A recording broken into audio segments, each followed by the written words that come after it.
Hello, જય શ્રી કૃષ્ણ. કેમ છો બધા? આશા રાખું છું કે બધા મજામાં હશો.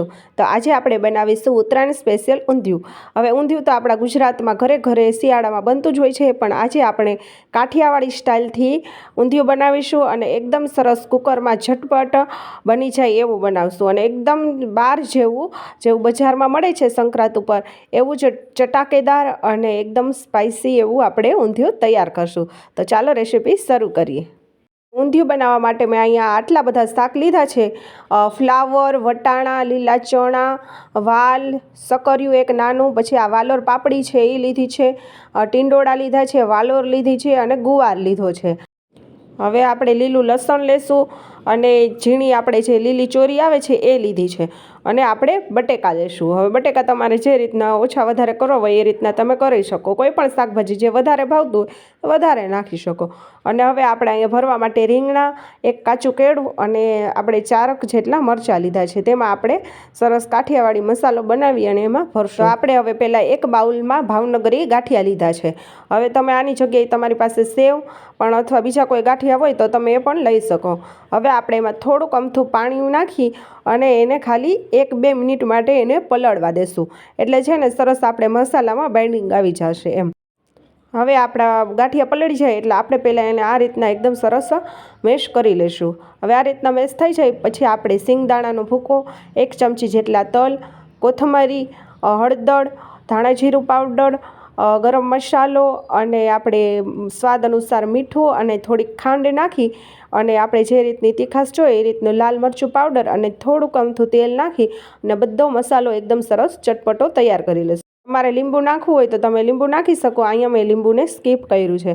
હવે આ રીતના આપણે રીંગણા, મરચાં અને આપણે જે કાપીને જે કેળા રાખ્યા છે કાચા એ આપણે ભરી લઈશું. આ રીતના આપણા બધા જ મસાલા આપણે શાકભાજીમાં ભરી લીધા છે અને હવે આ જે વધેલો મસાલો આપણે આગળ ઊંધિયું બનાવવામાં ઉપયોગ કરશું.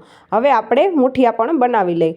એના માટે આ રીતનું તમે એક ચોપર લઈ અને આવી રીતના તમે મેથી એકદમ સરસ આમાં ચોપ કરશો ને એટલે એકદમ સરસ ઝીણી આપણી મેથી એકદમ સરસ ચોપ થઈ જશે. હવે આપણે એક બાઉલમાં આપણે મેથી ચોપ કરેલી લઈ લઈશું અને આપણે સાથે એમાં અત્યારે સરસ કોથમરી આવે છે લીલી તો એ કોથમરી નાખીશું. પછી 1 વાટકી જેટલો ચણાનો લોટ નાખશું, સ્વાદ અનુસાર મીઠું નાખશું, થોડીક હળદર નાખશું, ધાણા જીરું પાવડર નાખશું, થોડીક ખાંડ નાખશું અને આપણે લીંબુ સરસ નીચવી લઈશું. આપણા મૂઠિયા પોચા થાય એના માટે આપણે થોડુંક તેલ નાખીશું અને હવે બધું બરાબર મિક્સ કરી અને થોડુંક આપણે જોઈએ એ પ્રમાણમાં પાણી નાખી અને સરસ આપણે મૂઠિયાનો લોટ બાંધી લઈશું. હવે આ રીતનો મૂઠિયાનો લોટ બાંધાઈ ગયો છે તો હવે આપણે આમાંથી નાની નાની ગોળી વાળી લઈશું.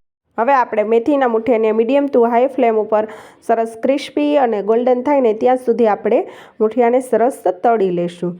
આ રીતના એકદમ સરસ આપણા મૂઠિયા ગોલ્ડન થઈ જાય ત્યાં સુધી આપણે એને તળશું ધીમે ધીમે અને પછી બધાય તળી ગયેલા મૂઠિયાને આપણે તેલમાંથી કાઢી લઈશું. હવે આપણે શાકનો વઘાર કરી લઈશું. હવે શાકનો વઘાર કરવા માટે અહીંયા મેં કુકર લીધું છે અને આપણે એમાં 1 મોટો વાટકો જેટલું તેલ લઈશું. ઊંધિયામાં થોડુંક તેલ આપણે વધારે જોઈએ છે. હવે તેલ ગરમ થાય એટલે રાઈ જીરું અને થોડીક હિંગ નાખી અને વઘાર કરી લઈશું. અને અહીંયા મેં ટમેટાં અને ડુંગળીને એકદમ સરસ ઝીણા ચોપ કરી લીધા છે એ આપણે નાખશું. થોડુંક આદું નાખશું અને લસણ આપણે થોડાક વધારે પ્રમાણમાં નાખશું. હવે આપણે જે સમારી અને ધોઈને જે શાકભાજી રાખ્યા છે એ બધા શાકભાજી આપણે એમાં નાખી દઈશું અને બટેકા પણ સાથે નાખી દઈશું. હવે હળદર અને સ્વાદ અનુસાર આપણે મીઠું નાખશું. બધું બરાબર મિક્સ કરી અને 2 મિનિટ માટે એને સાતળી લઈશું.